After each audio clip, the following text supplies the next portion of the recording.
在圣诞节期间，美国有真侪家庭拢会买圣诞树来厝内装它。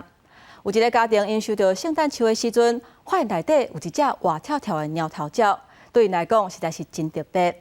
也拿全球上界大丛的圣诞树，伫咧意大利的一个庄仔头，这丛树啊，日时也看无，毋过到暗时啊，煞是真显目。 这只猫头鸟毋是宠物，一个清洁工人伫整理客厅地毯的时阵，常常发现椰蛋树内底，这只猫头鸟一双大目睭在来看。The owl was literally sitting on a lower limb here, crawled up into the tree further, and as it was in the tree further, it took me several minutes to even find it. 肯塔基州来新顿的这户人听到消息，就开始叫时事工人讲生树。每年买这个椰蛋树当来装塔，是因几十年来传统。这是第一摆买到有猫头鸟的树啊，工人后来将猫头鸟带到后庭野放。I was shocked. I was so stunned. I have 3 dogs. We use this room nonstop. Watch TV. Kitchen's right here.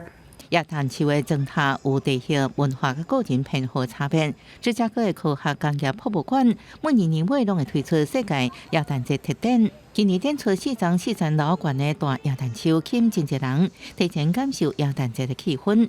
现场也有50多丛无同款文化的主题椰蛋树。日本树有美丽荷叶、纸线加厚的凹纸，树顶也有一大片东洋的纸线。